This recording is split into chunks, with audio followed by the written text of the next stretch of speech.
सुर्खियों के बाद बात करेंगे अहम बयान की। दरअसल कैबिनेट मंत्री टीएस सिंहदेव ने बयान दिया है। मंत्रिमंडल में विभाग बंटवारे पर उन्होंने खुलासा किया है। टीएस सिंहदेव के पास नहीं होगा वित्त मंत्रालय। मुख्यमंत्री जी अपने पास ये वित्त विभाग रखना चाहते हैं, ये बात कही है टीएस सिंहदेव ने।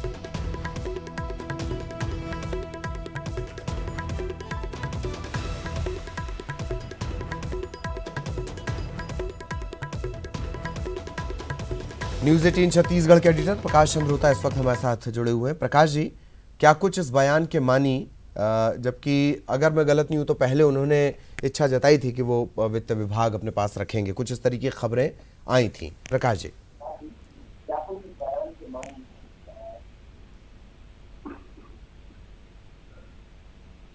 इसके दो मायने निकल सकते हैं ललित जी।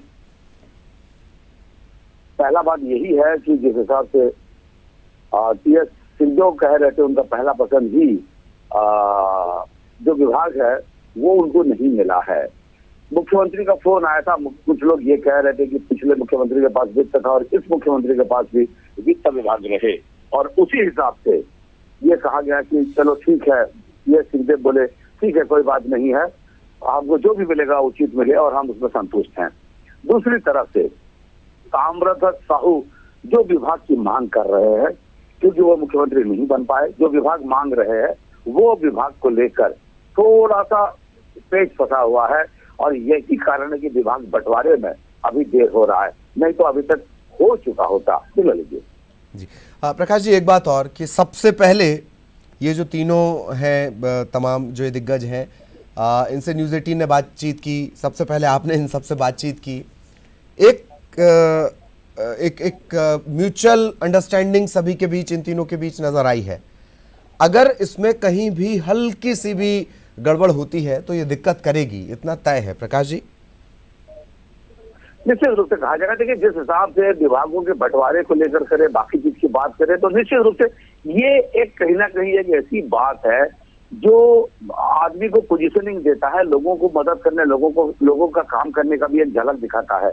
यही कारण है कि चाहे टीएस सिंहदेव वित्त मांग रहे हैं और साथ में कोई ऐसा विभाग मांग रहे थे, क्योंकि वित्त में आप लोगों का भलाई नहीं कर सकते, आप प्रदेश का भलाई कर सकते हो, पर लोगों से, जनता से जुड़ी हुई कोई विभाग चाहते थे। वही ताम्रध्वज साहू सूत्रों ने जो हमको कहा, ताम्रध्वज साहू चाहते थे पीडब्ल्यूडी मिले, साथ में कुछ ऐसा विभाग मिले जिससे वो सीधे ग्रामीण जनता से भी जुड़ पाए, हो सकता है पंचायत ग्रामीण विकास भी मिल जाए उनको, ये उनको कहा था। पर मंत्रिमंडल में अगर सारे बड़े विभाग एक दो लोगों, तीन लोगों के बीच में बंटवारा हो जाए तो बाकी लोग क्या करेंगे?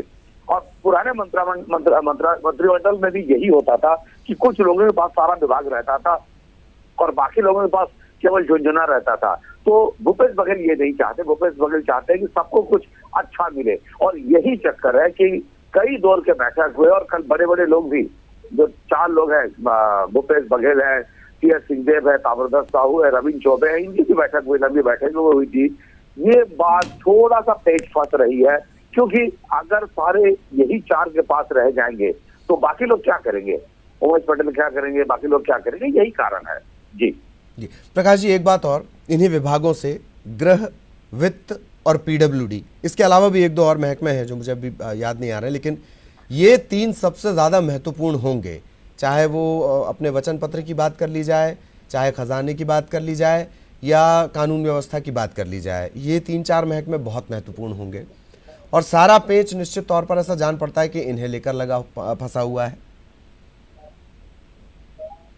देखिए, निश्चित रूप से सरकार के कामकाज की बात करें, मुख्यमंत्री के काम के बाद सबसे अगर ज्यादा अगर प्रशासन में महत्वपूर्ण माना जाए तो वित्त माना जाता है, और लोगों के हिसाब से माना जाए तो पुलिस महकमा माना जाता है, गृह विभाग माना जाता है। तो निश्चित रूप से ये ऐसे विभाग है, छत्तीसगढ़ माओवादी इलाका है और यहाँ फुल टाइम होम मिनिस्टर की जरूरत है। हमने पिछले दिनों देखा ऐसा एक होम मिनिस्टर से, ये और बात है, जनता ने 40,000 से अधिक वोटों से उनको हरा दिया। ये बताता है उनका, ये जो 40,000 से हारे, ये बता दिया कि लोग भी कितने नाराज थे अपने गृह मंत्री से। तो इस सरकार में एक काम करने वाला गृह मंत्री की तलाश है, पहली बात। रही बात उसके अलावा, जैसे पंचायत राज ग्रामीण विकास है, ये भी एक विभाग है, स्वास्थ्य एक विभाग है। क्या टीएस सिंहदेव को स्वास्थ्य मिल सकता है? क्या टीएस सिंहदेव को? ऐसे कई विभाग है जिसको लेकर मंथन हो रही है, क्योंकि जो जीत के आए हैं लोगों का सीधे जुड़े हुए कोई काम करना चाहते हैं, तो फाइनेंस में रहते हुए आप कोई काम नहीं कर सकते, साधारण प्रशासन में बैठ के जनता के लिए कुछ नहीं कर सकते। आप फाइलों में उलझ जाते हो, तो हर कोई चाहता है, इस तरह का कई विभाग है जिस पे काम करे, पंचायत राज ग्रामीण विकास है, वैसे खाद्य विभाग भी बहुत ज्यादा जनता से जुड़ा नहीं है, क्योंकि हाँ ठीक है उसमें भ्रष्टाचार खूब होता है, पर नान घोटाला हमने देख लिया, बाकी चीज घोटाला देख लिया। कृषि एक बड़ा विभाग कहा जाता जरूर है, पर किसानों के लिए लॉन्ग टर्म प्लान है, और केवल वो किसानों से नहीं, कृषि विभाग से नहीं होगा, उसके लिए इरिगेशन भी चाहिए, इसके लिए सहकारिता भी चाहिए। तो क्या एक सवाल उठ रहा है जो इस मंथन में चल रहा है भूपेश बघेल के साथ, उसमें यह भी चल रहा है कि जैसे पिछले सरकार ने एक साथ कुछ विभागों को रखा था, वही रखेंगे या उसको तोड़ के अलग करेंगे। जैसे उच्च शिक्षा अलग था और स्कूल शिक्षा अलग था, आदिवासी विभाग के साथ जोड़ के रखे थे स्कूल शिक्षा को, तो बात चल रही है क्या इससे सहूलियत हुआ, क्या कुछ परिणाम निकला का, या फिर खाली भ्रष्टाचार किया गया, ये भी बात नजर रख रहे हैं, ताकि उसी हिसाब से इसको समझा जाए और बेहतर कैसे किया जाए उसके लिए भी रास्ता निकाला जाए। विभागों की बंटवारे में क्लबिंग करना बहुत जरूरी होती है। राजीव गांधी आने के बाद HRD मिनिस्ट्री स्टार्ट हुआ, नहीं तो पहले भी दिल्ली में भी ऐसा ही होता था भारत सरकार में, कोई उच्च शिक्षा है, तकनीकी शिक्षा है, अभी भी यहाँ पे भी है, मेडिकल एजुकेशन के अलग मंत्री होते हैं, टेक्निकल एजुकेशन के अलग मंत्री होते हैं, क्योंकि कुछ पद ऐसे होते हैं जिसमें अच्छी कमाई भी होती है, तो लोग उसी में ही उलझ के रह जाते हैं, और जो एक्चुअली जनता की या शिक्षा के स्तर बढ़ानी है वो होता ही नहीं है। उच्च शिक्षा प्रेम प्रकाश पांडे थे, पर जो नीचे का है वहां से जब क्वालिटी चीज नहीं गया केदार कश्यप से, तो वो क्या कर सकते हैं, ये भी एक बात होती थी। तकनीकी शिक्षा कई चीजें हैं, और इसी के बीच में ये भी एक मंथन लगातार हो रही है कि क्या जो पहले सरकार ने किया था वो विभागों को तोड़े और नए सिरे से उसको जोड़ के, अलग अलग विभागों को जोड़ के एक ही मंत्री को दे, ताकि बेहतर समन्वय हो पाए। क्योंकि कृषि मंत्री जो रहेगा वो सिंचाई के लिए किसी और के पास जाता है, अपना धान बेचने की नोडल एजेंसी सहकारिता है, वो उसके लिए किसी और के पास जाएगा। तो केवल खेती किसानी की बात करें, तो भलाई की बात करें, तो फिर आपको ये तीनों को एक साथ रखना पड़ेगा। ये कहीं ना कहीं मंथन हो रहा है, और यही कारण है कि थोड़ा सा पेच फंस भी रहा है। और हाँ, एक बात ये भी है, कुछ मंत्री ऐसे भी हैं जो चाहते हैं, जैसे अब कवा से लखनऊ वन विभाग चाहते हैं, मिल गया तो बहुत अच्छी बात है, नहीं मिला तो बोलते हैं मुझे जो भी विभाग मिलेगा ठीक है। तो कई ऐसे विभाग है जिसको लेके मंत्रियों ने अपनी इच्छा जाहिर की है, और वो मिलता है नहीं मिलता है। भूपेश बघेल के लिए ये भी एक चुनौती है कि एक एक विभाग के लिए दो लोगों की दावेदारी भी है, तो किसको दे और किसको ना दे, तो ये भी एक दिक्कत है। ये लीजिए। चलिए, और इसका जवाब शायद तभी था जब आपने पूछा था कि चुनौती क्या है, तब उन्होंने कहा था कि प्रदेश अध्यक्ष बनकर जो काम उन्होंने किया है वो शायद ज़्यादा बड़ी चुनौती थी। बहुत बहुत धन्यवाद हमसे बातचीत करने के लिए, विश्लेषण के लिए। प्रकाश जी ने एक अच्छी बात याद दिला दी, 40,000 से जब किसी को आवाम हराती है उसके मायने ये भी होते हैं कि कंबल वाले बाबा सब कुछ नहीं कर सकते।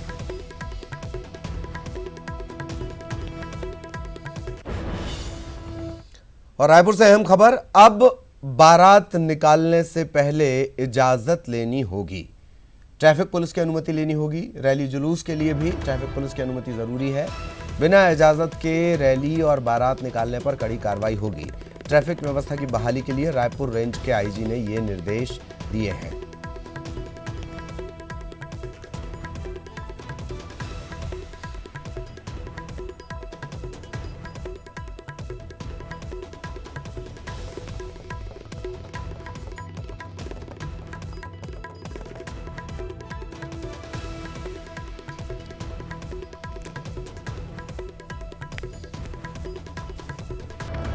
भोपाल से बड़ी खबर, मंत्रियों में कैप्टन कमलनाथ का खौफ। 1 मिनट की देरी भी सीएम को बर्दाश्त नहीं। सीएम कमलनाथ ने मंत्रियों को हिदायत दी है, 5 मिनट लेट हुए तो मीटिंग में एंट्री नहीं। बंगलों से निकलते वक्त मंत्रियों में वक्त की पाबंदी भी दिखी है। कल की बैठक में कुछ जो देरी से पहुंचे इस पर सीएम खफा भी हुए थे।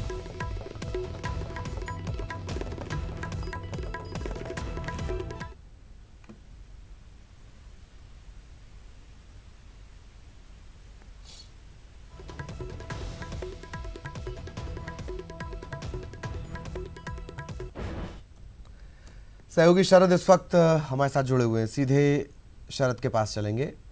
शरद, कप्तान कमलनाथ बेहद सख्ती से अपनी टीम को लेकर खेल रहे हैं। हाँ बिल्कुल ललित, ये कह सकते हैं, क्योंकि अभी भले ही विभागों का बंटवारा ना हुआ हो, लेकिन मंत्री पद की शपथ लेने के बाद से ही सीएम कमलनाथ की जो शक्ति है वो नजर आने लगी। और ये जो शक्ति है दरअसल मंत्रियों के चेहरों पर दिखाई भी दे रही है। और आज जब हम कुछ मंत्रियों से बातचीत करने के लिए उनके बंगलों पर पहुंचे तो कहीं ना कहीं ये खौफ साफ तौर पर उनके चेहरे पर दिखाई दिया। और बड़ी बात ये थी कि आज जो वक्त है दरअसल वो 11 बजे का मुकर्रर था कैबिनेट के लिए, लिहाजा हम करीब 10:35 से 40 मिनट के बीच में पहुंचे थे बंगलों पर। और गोविंद सिंह जैसे वरिष्ठ विधायक, जिन्हें कहा जाए वरिष्ठतम विधायक अगर कहा जाए, तो उनके चेहरे पर कहीं ना कहीं इस बात का खौफ दिख रहा था कि सीएम कमलनाथ कितने टाइम के पंक्चुअल हैं। और उन्होंने बाकायदा ये कहा भी कि अगर 5 मिनट भी लेट हुए, ऐसा सीएम कमलनाथ ने कहा है कि अगर 5 मिनट भी लेट हुए तो फिर एंट्री नहीं होगी। और हमसे बातचीत करने के लिए भी हमने बड़ी मुश्किल से उनका 1-to-1 किया बाद में, लेकिन उससे पहले की जो उनकी तेजी थी वो इस बात के संकेत दे रही थी कि साफ तौर पर सीएम कमलनाथ का खौफ मंत्रियों में है।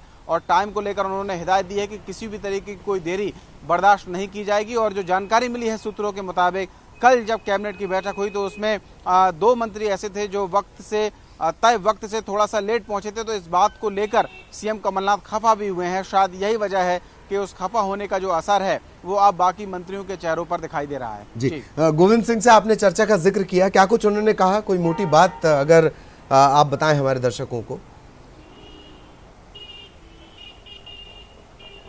हाँ बिल्कुल, देखिए 2-3 बातें निकल के सामने आ रही थी कि सीएम कमलनाथ ने संभवतः जो मंत्री हैं उनसे पूछा है कि उनके विभागों की उनकी पसंद क्या है। तो इस बारे में गोविंद सिंह से हमने बातचीत की थी और ये भी पूछा कि आखिरकार क्या वजह है कि मंत्रियों के जो विभाग हैं उनको बंटवारे में देरी हो रही है।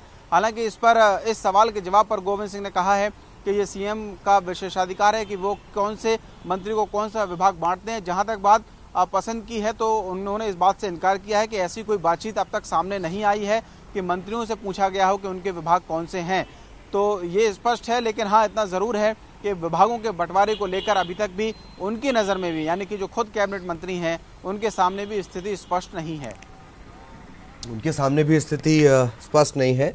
लेकिन क्या एक बहुत शॉर्ट में मैं आपसे जवाब चाहूँगा कि कब तक ये साफ हो पाएगा? चलिए, अगर दिल्ली भी बात करनी पड़े तो भी कितना वक्त लग सकता है शरद?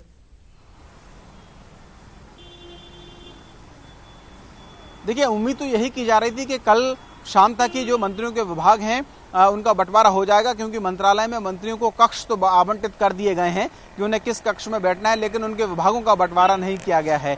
तो इस बात को लेकर भी कई तरीके की चर्चाएं चल रही हैं। चर्चा ये भी है कि दिल्ली दरबार से नाम फाइनल होंगे। आज ये माना जा रहा है कि आज दोबारा से जब कैबिनेट की बैठक हो रही है तो उस कैबिनेट की बैठक या उसके बाद में देर शाम तक नाम फाइनल हो सकते हैं, लेकिन अभी भी ये केवल संभावना है।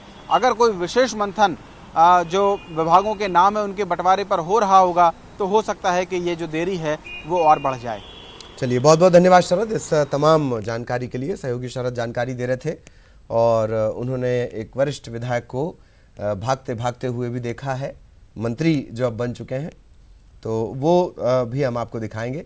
ये वो तस्वीर है। दरअसल शरद कोशिश कर रहे थे बातचीत करने की गोविंद सिंह से, तब अचानक उन्होंने कहा, थोड़ा भागते हुए कहा कि नहीं 5 मिनट की भी देरी हो जाएगी तो सीएम साहब खफा हो जाएंगे।